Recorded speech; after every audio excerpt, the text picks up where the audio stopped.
Hello students, how are you? I hope all of you are fine.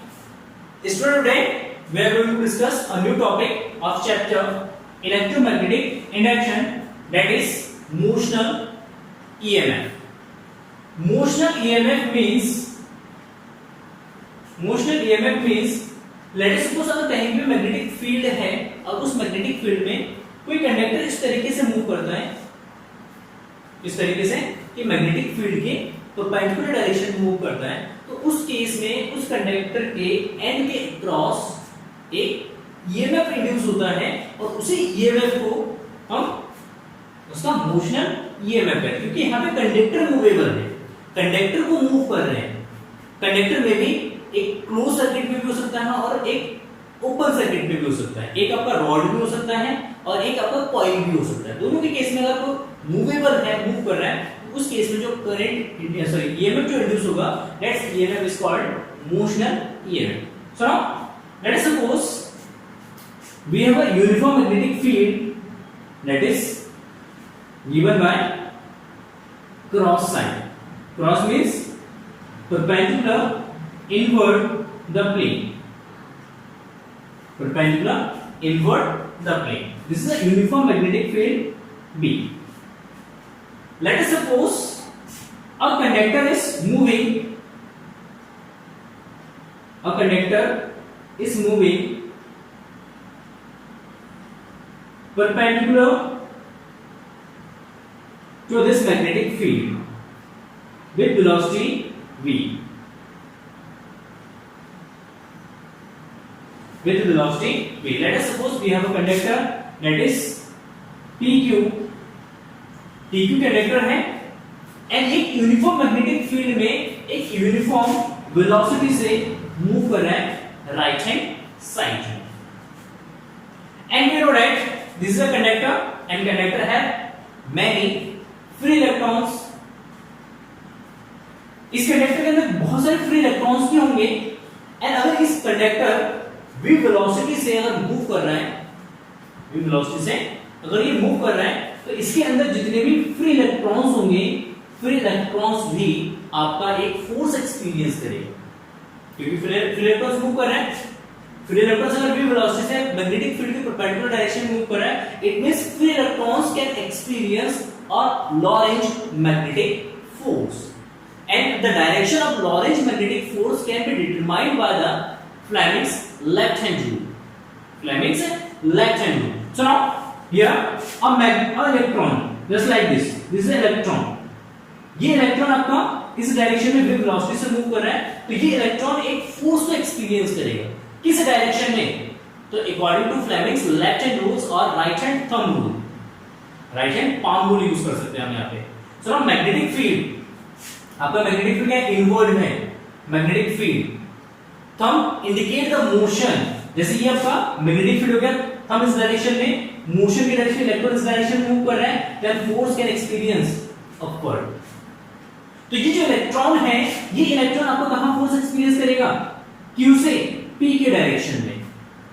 Means जब इस conductor को v velocity से magnetic field के perpendicular direction में move करेंगे, तो इलेक्ट्रॉन भी v वेलोसिटी से परपेंडिकुलर डायरेक्शन में मूव करेगा. तो इलेक्ट्रॉन जब मूव करेगा, इसके अंदर फ्री इलेक्ट्रॉन्स है और फ्री इलेक्ट्रॉन जब फोर्स को एक्सपीरियंस करेगा, एंड द फोर्स किस डायरेक्शन में एक्सपीरियंस करेगा? That is from Q to P. The direction of force on free electron will be from Q to P according to Fleming's left hand rules और according to right hand palm rules. palm rules में क्या होता है? ये आपका fingers magnetic field के direction में, thumb motion की डायरेक्शन में. तो जिस डायरेक्शन में हम पुश करेंगे किसी का ऑब्जेक्ट को, वो डायरेक्शन आपका क्या होगा? फोर्स का. तो यहाँ पे अगेन मैग्नेटिक फील्ड इनवर्ड, ये आपका मोशन इस डायरेक्शन में, फोर्स ऊपर. तो यहाँ पे ये जो इलेक्ट्रॉन है, ये इलेक्ट्रॉन जब ऊपर फोर्स एक्सपीरियंस करेगा, तो ये electrons will be move from Q to P. जो इलेक्ट्रॉन है, ये इलेक्ट्रॉन मूव करेगा Q से P की तरफ. जब ये Q से P की तरफ मूव करेगा, then NP will be accumulate the electrons. P जो है वो इलेक्ट्रॉन को क्या करेगा? कलेक्ट करेगा. यहां से जो भी इलेक्ट्रॉन जाएगा वो कहां पे कलेक्ट होगा? पॉइंट P पे कलेक्ट होगा. देन पॉइंट P पे अगर इलेक्ट्रॉन कलेक्ट होगा, तो इलेक्ट्रॉन की डेंसिटी पॉइंट P पे ग्रेटर होगा पॉइंट पी पे इलेक्ट्रॉन की density greater and point Q पे या एंड क्यू पे इलेक्ट्रॉन की density lower. It means this and will be negative and this and will be positive, क्योंकि यहां से इलेक्ट्रॉन चला जाएगा, यहां पे इलेक्ट्रॉन की डिफिशियंसी होगी। जब इलेक्ट्रॉन की डेफिशिएंसी होगी तो ये पॉइंट आपका पॉजिटिव होगा और ये पॉइंट आपका नेगेटिव होगा, पॉइंट नेगेटिव होगा। देन अगर ये पॉइंट ये वाला एंड पॉजिटिव और ये वाला एंड नेगेटिव, तो इस पॉजिटिव से नेगेटिव की तरफ आपका एक इलेक्ट्रिक फील्ड बनेगा। There will be a electric field from positive to negative, क्योंकि कुछ टाइम बाद जैसे ही आपका चार्ज मूव करेगा, एक इलेक्ट्रॉन Q से P की तरफ पहुंच जाएगा, तो ये आपका पॉजिटिव और ये आपका नेगेटिव हो जाएगा। जैसे ये पॉजिटिव नेगेटिव होगा तो इस कंडक्टर के अंदर एक इलेक्ट्रिक फील्ड सेटअप होगा and direction of electric field will be from Q to P। अब देखिए आप इस कंडक्टर के अंदर एक मैग्नेटिक फील्ड भी है और एक इलेक्ट्रिक फील्ड भी है, और दोनों फील्ड जो है अब इस फ्री इलेक्ट्रॉन पे फोर्स लगाएगा। So now at an instant an electron field and a magnetic force as well as a electrostatic force. Direction of magnetic force किस डायरेक्शन फील कर रहा है वो इस डायरेक्शन में, this is the force of B या force of M magnetic, and electron है, electron पे नेगेटिव चार्ज होता है और इलेक्ट्रिक फील्ड हमेशा इलेक्ट्रॉन पे उसके अपोजिट डायरेक्शन में फोर्स अप्लाई करता है। देन जो इलेक्ट्रिक फील्ड है, ये इलेक्ट्रिक फील्ड इलेक्ट्रॉन पे क्या करेगा, उसके अपोजिट डायरेक्शन में फोर्स अप्लाई करेगा, that is Fe, that is Fe। अब ये जो इलेक्ट्रॉन है, ये इलेक्ट्रॉन थ्रू डायरेक्शन में क्या करेंगे, ये अपोजिट फोर्सेस फील करेंगे। One force is magnetic and other second one is electrostatics. अब यहां पे इलेक्ट्रॉन देखिए, अब ये जो इलेक्ट्रॉन है इस पे इस डायरेक्शन में मैग्नेटिक फोर्स एक्ट कर रहा है, इस डायरेक्शन में आपका इलेक्ट्रोस्टैटिक फोर्स एक्सपीरियंस कर रहा है। अब जो इलेक्ट्रॉन है ये किस डायरेक्शन में मूव करेगा वो डिपेंड करेगा कि इस दोनों में से फोर्स कौन सा ग्रेटर है। तो इनिशियली, क्योंकि यहां पे इनिशियली स्ट्रॉन्ग मैग्नेटिक फील्ड है, जब स्ट्रॉन्ग मैग्नेटिक फील्ड हुआ तो उस कंडीशन में Fm is greater than Fe।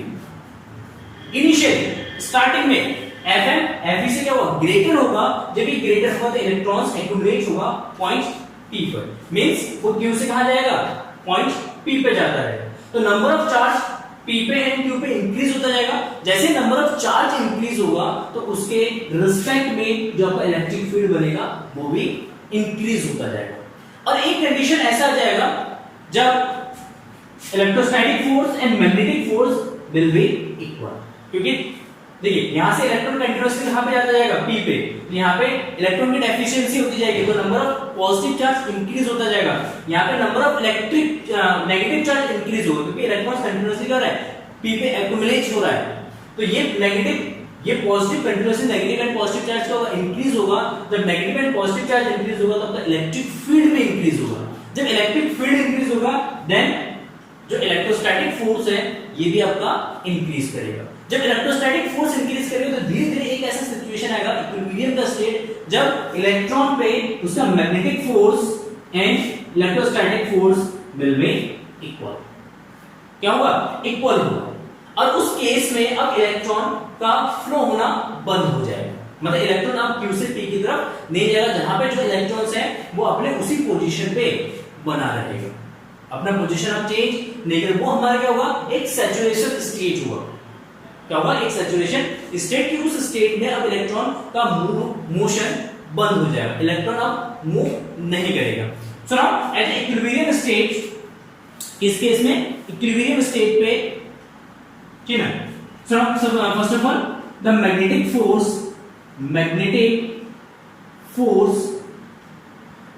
On electron, magnetic force on electron that is F M, ये F B M से रिप्रेजेंट करते हैं, F B से रिप्रेजेंट करते हैं। चलो M से कर दो, M सारे जगह रिप्रेजेंट करता है। तो F M is equal to E V B sin 90, क्योंकि यहां पे एंगल कितना है, B N V के बीच में एंगल परपेंडिकुलर मूव कर रहा है, तो angle is 90, then it is equal to EV FM. And electric force on electron, that is Fe is equal to QE होता है, तो E capital E. सुनो, when two forces are equal, then motion of electron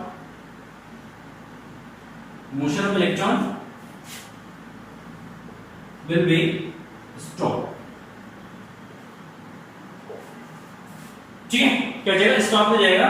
Then at equilibrium state Fm is equal to Fe, that is EVB is equal to EV is equal to EE. Then EC cancel, E is equal to आ जाएगा V into V. V is the velocity. So now अगर यहाँ पे electric field है तो electric field generate करता है potential को. Then the potential difference, let us suppose the length of rod या conductor is L. Then the potential difference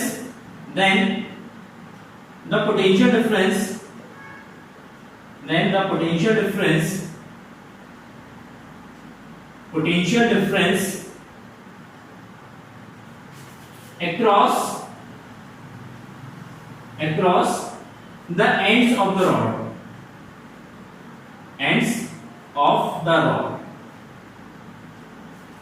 rod के अक्रॉस या रॉड के एंड के अक्रॉस कितना पोटेंशियल डिफरेंस सेटअप होगा, that is V is equal to E dot L. ठीक है, हमें पता है V is equal to क्या था आपका E is equal to V by L, then V is equal to E into L, and value of E is equal to V into V, that is equal to capital V is equal to small v VL, and this EMF is induced due to the motion of the conductor.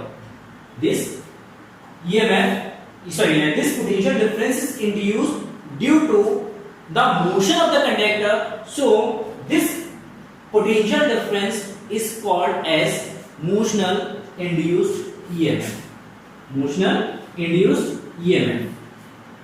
Is it clear?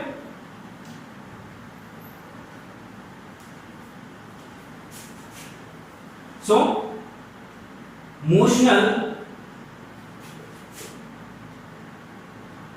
induced EMF E is equal to V, then E is equal to VL. कितना जाएगा VVL.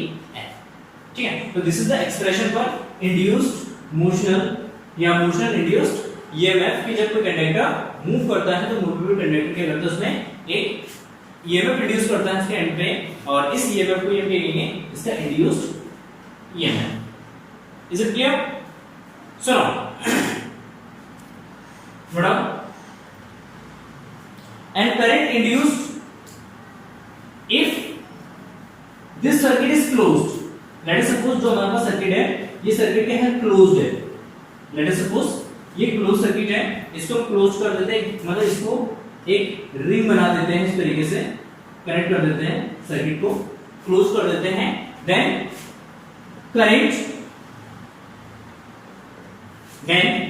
Current induced in the loop, कितना current induce होगा, तो let the resistance of loop is equal to R. Let us suppose कि जो loop है उस loop का रेजिस्टेंस कितना है, R है. Then current I is equal to V by R, मतलब EMF induce EMF by R, that is VL by R. This is induced current. Next, the force on a movable arm. Force on the movable arms.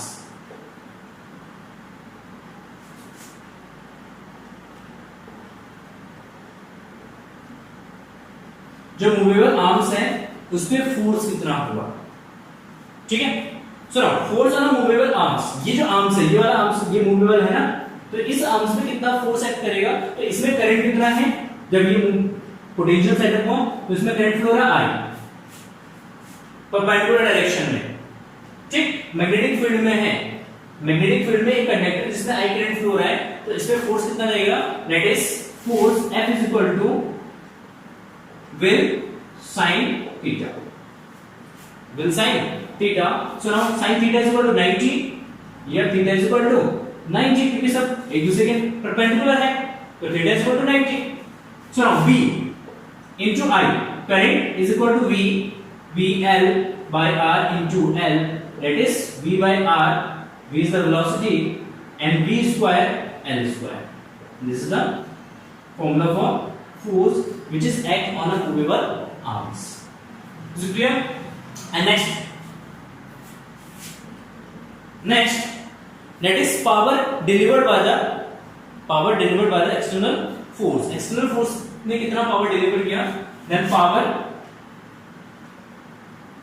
P is equal to F into V, F is force and V is velocity, then power P is equal to F into V। कहां से आता है, देखिए power is equal to क्या होता है, power is equal to W into T, sorry W by T, power is equal to W by T, work upon time, and work is equal to F into S by T, तो S upon T, rate of change in displacement that is V, then F into V, F into V, then momentum, sorry, power P is equal to F into V and F is equal to what, V by R, V square L square into V, and that is V square L square by R.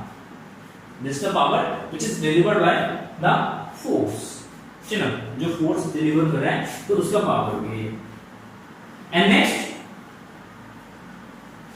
Next is power dissipated as joule loss, मतलब heat energy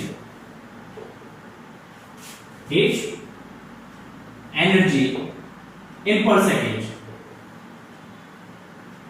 second में कितना heat loss हो रहा है, that is H is equal to I square R T is equal to 1 second per second में कितना है heat loss कर रहा है, T is equal to 1 second, then that is equal to I square R, तो ये जो आपका I square R I, value of I is equal to what, that is equal to V square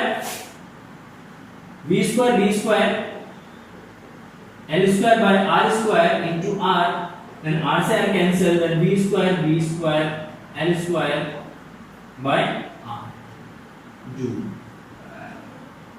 per second, that is watt, joule per second means क्या होता है, what होगा। तो ये आपका क्या हो गया कि पर सेकंड इतना पावर को डिलीवर कर रहा है, पर सेकंड इतना पावर कंज्यूम कर रहा है, ठीक है। This is heat to energy in per second. This is the motion EMF which is induced in a movable conductor. So now let us see next topic, that is relation between the induced charge and change in the magnetic flux.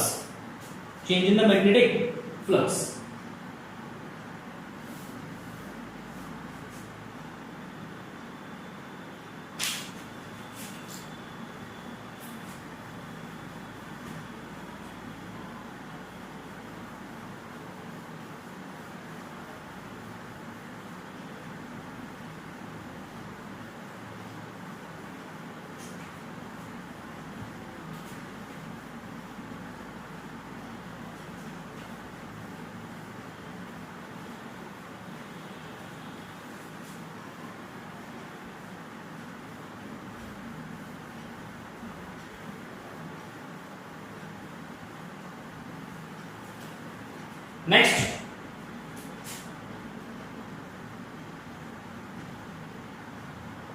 relation between induced charge and change in flux, change in magnetic flux. देखिए relation between the induced charge and change in magnetic flux, change in magnetic flux है, इसमें क्या relation है, then we know that according to Faraday's law according to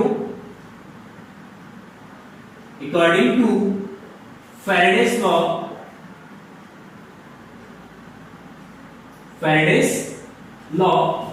we know that induced EMF is equal to delta phi upon delta t.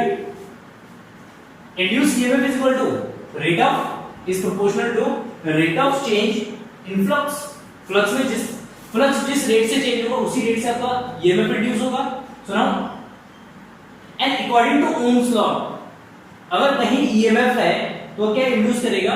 Current induce करेगा. then induced current I is equal to E by R. I is equal to E by R, then I is equal to E 1 by R and E is equal to delta phi by delta t. Delta phi by delta t, but I is equal to क्या होता है? Q upon R. But I is equal to delta Q by delta t. Rate of change of flowing electric charge is called electric current. Then delta Q upon delta t is equal to 1 by R delta phi upon delta t. Delta t से delta t cancel, then delta Q is equal to 1 by R into delta phi. So induced charge is equal to 1 by resistance of the coil. जिस coil में current induce हो रहा है उसका resistance है, and delta phi it is the change in the flux, कि उस coil से जो फ्लक्स लिंक कर रहा है उस लिंक फ्लक्स में जितना चेंज होगा उसको अगर रेजिस्टेंस से डिवाइड कर देते हैं that is equal to induce charge, कि उसमें कितना चार्ज इंड्यूस होगा. तो इसका मतलब चार्ज जितना इंड्यूस हो रहा है वो डिपेंड्स करता है किस पे? वो रेट ऑफ चेंज पे डिपेंड करता है. वो डिपेंड करता है कि फ्लक्स कितना चेंज हो रहा है, वो फ्लक्स है कितना चेंज हो रहा है. तो इसका मतलब इंड्यूस्ड चार्ज जो है वो हमेशा कैसा होगा? वो हमेशा फिक्स्ड होगा. वो rate of change in magnetic flux पे डिपेंड नहीं करेगा. मतलब कहने का मतलब ये है कि जो डेल्टा क्यू है कभी भी आपका टाइम पे डिपेंड नहीं करेगा, टाइम इंटरवल पे डिपेंड नहीं करेगा. वो हमेशा डिपेंड करेगा कि फ्लक्स कितना चेंज हो रहा है, किस रेट से चेंज हो रहा है, उस पर डिपेंड नहीं करेगा. तो it means delta Q is always constant. अगर मान लेते हैं कि अलग-अलग टाइम इंटरवल में सेम फ्लक्स अगर चेंज हो रहा है तो उस केस में डेल्टा क्यू जो है हमारा क्या होगा? कांस्टेंट होगा. That is constant. Is it clear? तो सिंपल से छोटा सा टॉपिक था जिसको हमने कर लिया. So now next is eddy current. एक छोटा सा टॉपिक है एडी करंट, इसको कवर कर लेते हैं इस लेक्चर में. नेक्स्ट लेक्चर में हम कवर करेंगे that is self and mutual induction. Self induction and mutual induction.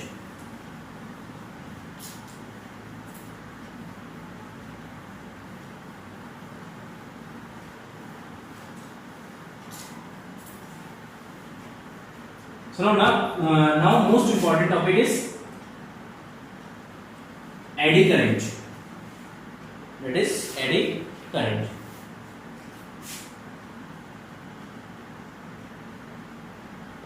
What is eddy current? चलिए एडी करंट, इसको फोको करंट भी बोलते हैं. फोको करंट. ठीक. So now let us suppose we have a metal sheet. We have a metal sheet. मतलब metal sheet है हमारे पास, कोई भी एक मेटल का है, just like this.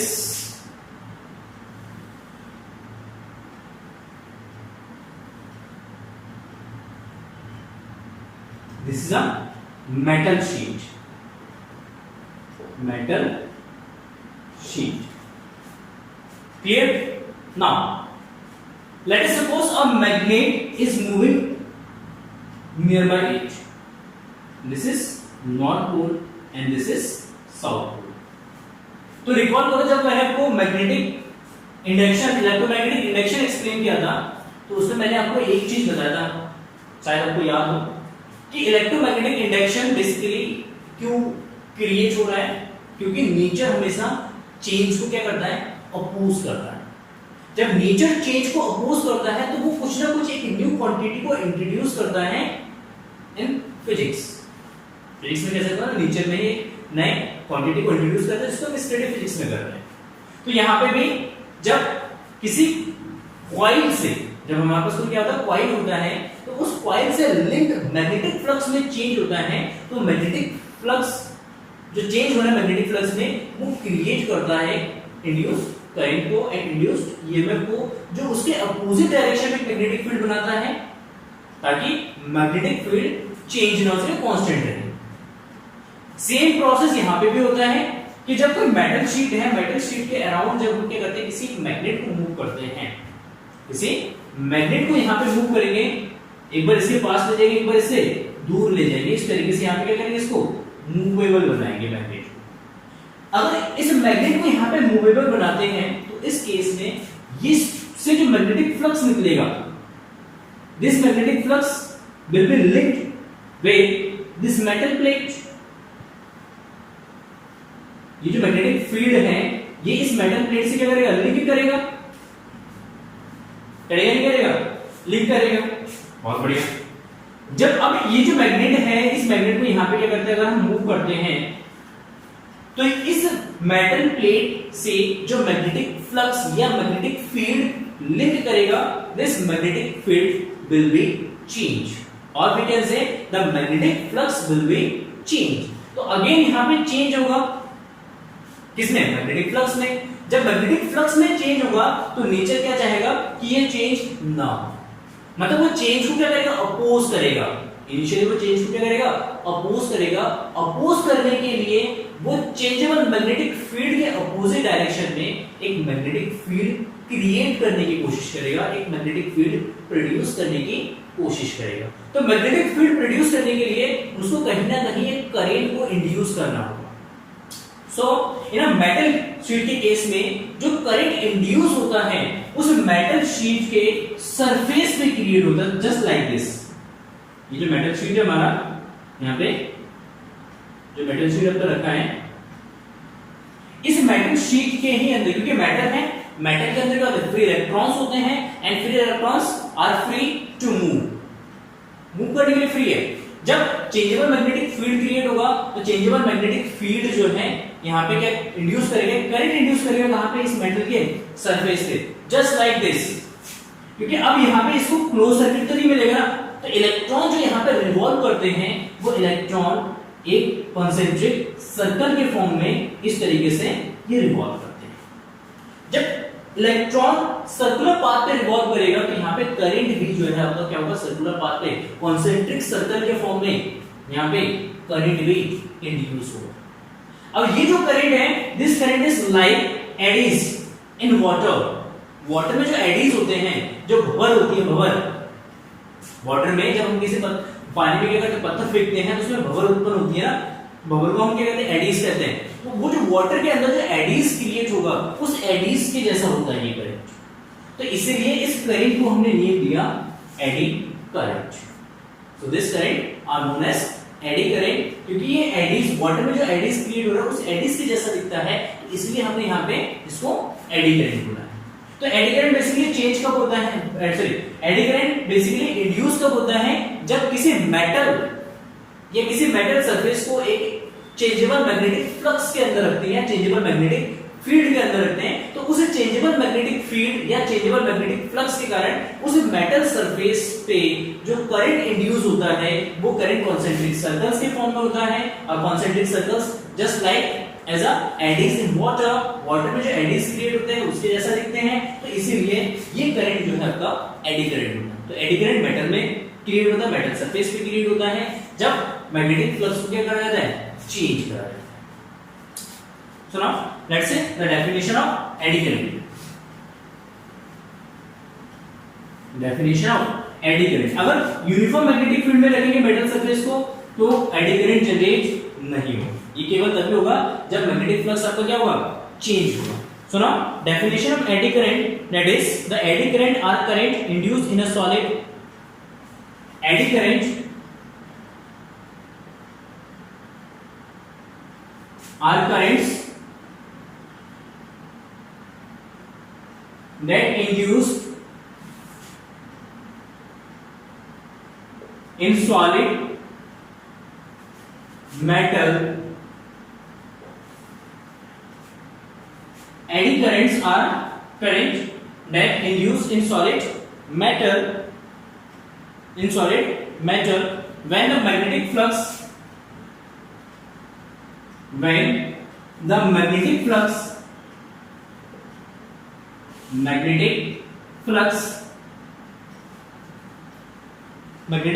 threading through them change.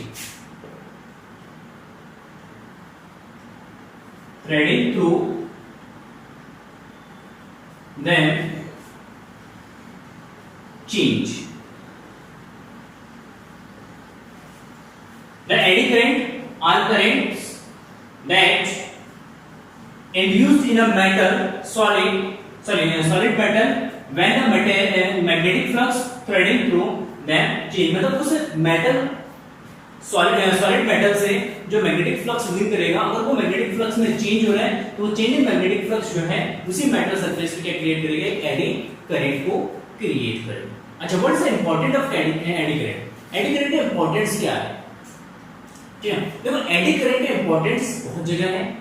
जैसे जो आपका इंडक्शन फर्नेस होते हैं, इंडक्शन फर्नेस में जहां पे मेटल को हाई टेम्परेचर पे क्या करा जाता है, मेल्ट किया जाता है, मेटल्स को हाई टेम्परेचर पे मेल्ट किया जाता है, वहां पे एडी करंट का यूज किया जाता है। क्योंकि एडी करंट जो है, अगर हाई अमाउंट में एडी करंट को इंड्यूस किया गया तो ये लार्ज अमाउंट में हीट प्रोड्यूस कर सकता है। क्या प्रोड्यूस करता है? ये हीट प्रोड्यूस करता है। ठीक है, कि मतलब किसी मेटल सरफेस, जैसे कोई मेटल ले लिया और इसके अराउंड क्या करो, मैग्नेट को मूव करते रहो तो इसमें का वो कंटिन्यूअसली करंट इंड्यूस होगा, और करंट जब कंटिन्यूअसली फ्लो होगा तो हीट प्रोड्यूस करेगा। जब वो हीट प्रोड्यूस करता है, वो लार्ज अमाउंट में हीट प्रोड्यूस करता है, और उसी हीट का हम यूटिलाइज कर सकते हैं किसी मेटेलिक फर्नेस में। कोई भी मेटेलिक फर्नेस होता है तो उसमें किसी फ्यूल का यूज नहीं किया जाता है मेटल को मेल्ट करने में, तो वहां पे जो कॉन्सेप्ट यूज किया जाता है दैट इज एडी करंट। तो उसमें बेसिकली क्या होता है, एक फर्नेस होता है, यहाँ पे ये फर्नेस होता है, भट्टी होता है, इसके अंदर करते क्या है, आयरन या जो भी मेटल्स होते हैं उसकी शीट्स को या सॉलिड्स को इसके अंदर डाल देते हैं, और यहाँ पे क्या होता है, एक आपका यहाँ पे आपका एक कॉइल होता है दैट इज इलेक्ट्रोमैग्नेट। क्या करते हैं, इलेक्ट्रोमैग्नेट लगा देते हैं दोनों साइड्स, और इसके कनेक्शन में होता है हाई टेंशन, एक सोर्स से कनेक्ट कर देते हैं दैट इज एसी सोर्स। यहां पे भी क्या करते हैं, एसी सोर्स कनेक्ट कर देते हैं, एसी सोर्स। देखिए एसी सोर्स में क्या होता है, करंट जो है फ्लक्चुएट करता है। एसी सोर्स में करंट हमेशा क्या होता है, चेंजेबल होता है। तो जब करंट चेंजेबल होगा हमेशा, ठीक है ना, करंट चेंज होने से इसके अराउंड जो मैग्नेटिक फील्ड बनेगा ना इस कॉइल से, या हम जो इलेक्ट्रोमैग्नेट हम यूज करते हैं उसके इलेक्ट्रोमैग्नेट के अराउंड जो हमारा मैग्नेटिक फील्ड होगा वो चेंजेबल होगा, क्योंकि एसी करंट हमेशा कैसा होता है, चेंजेबल करंट होता है, उसका मैग्नीट्यूड हमेशा क्या होता है, चेंज होता रहता है, डायरेक्शन चेंज होता रहता है, इसलिए मैग्नेटिक फ्लक्स इसके अराउंड जो बनेगा वो चेंजेबल मैग्नेटिक फ्लक्स होगा। और ये जो मैग्नेटिक फ्लक्स जो इसके साथ लिंक करेगा, इस फर्नेस के साथ, वो क्या करेगा, इसके अंदर जो मेटल है उस मेटेलिक शीट पे क्या करेगा, एडी करंट इंड्यूस करेगा। जब वो एडी करंट उसमें कंटीन्यूअसली इंड्यूस होता जाएगा, वो एडी करंट धीरे धीरे क्या करेगा, मेटल को हीट अप करेगा और धीरे धीरे उसके टेंपरेचर को इंक्रीज करेगा, तो धीरे धीरे मेटल जो है हमारे क्या जाएगा, मेल्ट होने लगेगा। तो इतना ज्यादा हाई अमाउंट में ये हीट प्रोड्यूस कर सकता है। दूसरा यूज होता है एडी करंट का, कि जो आपके जो इलेक्ट्रिसिटी से चलने वाले जो आपके ट्रेन होती है, तो ट्रेन में एज अ ब्रेकर के रूप में, एज अ ब्रेकर के फॉर्म में हम एडी करंट यूज करते हैं। मतलब ट्रेन में ब्रेक लगाने के लिए जो कॉन्सेप्ट यूज किया जाता है that is eddy current. Eddy current का कॉन्सेप्ट वहां पे भी यूज किया जाता है। ठीक है, ये जैसे आप कभी मॉल वगैरह में जाते हैं घूमने, ठीक है, तो सबसे पहले क्या होता है, आपका चेकिंग होती है कि आपके पास कोई मेटल के ऑब्जेक्ट्स तो नहीं है। तो मेटल ऑब्जेक्ट को डिटेक्ट करने के लिए जो हम डिवाइस यूज करते हैं, उस डिवाइस में भी कॉन्सेप्ट होता है मैग्नेटिक सॉरी एडी करंट का। इसे कॉन्सेप्ट होता है एडी करंट, क्योंकि जो आप मेटल को डिटेक्ट करने के लिए जो उनके पास एक इंस्ट्रूमेंट्स होते हैं, उसमें क्या होता है, मैग्नेटिक फ्लक्स क्रिएट किया जाता है, changeable magnetic flux. Then changeable magnetic flux जाके किसी मेटल ऑब्जेक्ट के साथ जाके लिंक करता है, तो क्या करता है, एडी करंट इंड्यूस करता है। अब उसी एडी करंट के कारण एक मैग्नेटिक फील्ड बनता है अपोजिट डायरेक्शन में, उसी मैग्नेटिक फील्ड को डिटेक्ट करता है वो डिवाइस। ठीक है, तो जो मेटेलिक ऑब्जेक्ट होते हैं, मेटेलिक ऑब्जेक्ट को डिटेक्ट करने के लिए जो डिवाइस यूज किया जाता है उसमें भी हम एडी करंट का कॉन्सेप्ट हम यूज करते हैं। जो हमारा इंडक्शन मोटर्स होते हैं, इंडक्शन मोटर्स में भी इसका कॉन्सेप्ट यूज किया जाता है, एडी करंट का कॉन्सेप्ट यूज किया जाता है उसमें, ताकि उसमें जो है टॉर्क क्रिएट हो पाता है अच्छे तरीके से। इंडक्शन मोटर्स में यूज होता है एंड आपका जो स्पीडोमीटर्स है, स्पीडोमीटर में भी इसका यूज होता है।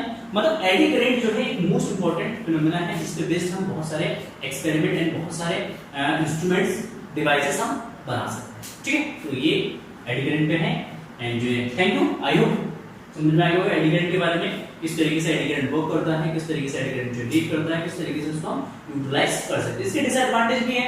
डिसएडवांटेज कहां है, जैसे आपका जनरेटर सॉरी ट्रांसफार्मर होते हैं, तो ट्रांसफार्मर में एनर्जी लॉस हो जाता है एडी करंट के कारण, बहुत ज्यादा एनर्जी लॉस एडी करंट के कारण, तो वहां पे उसका डिसएडवांटेज है। तो कुछ डिसएडवांटेज भी है, कुछ एडवांटेज भी है। ठीक है, थैंक यू फॉर